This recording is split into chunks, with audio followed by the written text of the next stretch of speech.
بڑے خوش نصیب ہیں وہ لوگ جنہوں نے 60 سال کی عمر پائی،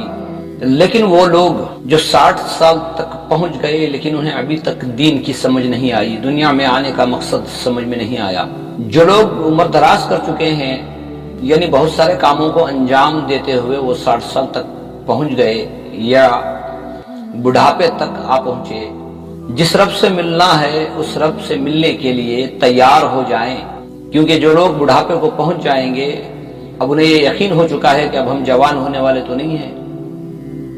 اب ہمیں اللہ سے ملنے کا وقت آ چکا ہے، تو اس کی تیاری میں لگ جائیں۔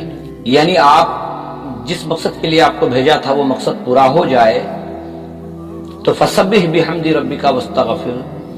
اللہ کی حمد و ثنا زیادہ کیجئے اور توبہ استغفار کیجئے، اللہ بڑا توبہ کو قبول کرنے والا ہے۔ تو امت کو اس میں یہ پیغام ملا، وہ لوگ جو 60 کے آگے چل رہے ہیں انہیں چاہیے کہ وہ اللہ کی حمد و ثنا زیادہ کریں، توبہ اور استغفار زیادہ کریں، اور اسی کے ساتھ اپنے گھر اپنے ماحول کو دیکھیں،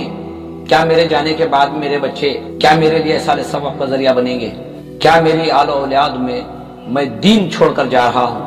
اکثر ایک طبقہ آج عمر دراز ہو چکی ہے لیکن وہ اپنے آپ میں مست مگن ہے، انہیں پرواہ ہی نہیں ہے کہ ہمیں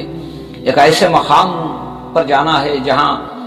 ہم سے پرسش کی جائے گی، پوچھ تاچھ کی جائے گی کہ تم نے اپنی زندگی میں کیا کیا اور تمہارے پیچھے کیا چھوڑ کر آئے ہو۔ عمر دراز لوگوں سے میری ایک عاجزانہ گزارش ہے، نوجوانوں کی عبادت کو اللہ تعالیٰ زیادہ پسند کرتا ہے، اور جو لوگ عمر دراز کر چکے ہیں، بڑھاپے کو پہنچ چکے ہیں، ان کی دعاؤں کو اللہ تعالیٰ بہت محبت سے دیکھتا ہے۔ تو میرے بھائیوں، وہ لوگ جو 60 پار کر چکے ہیں، میری التجا ہے کہ زیادہ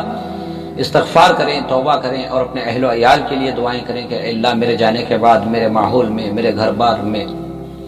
میری آل و اولاد میں اے اللہ دین کی سمجھ عطا فرما، اے اللہ انہیں عبادت کی توفیق شوق پیدا فرما۔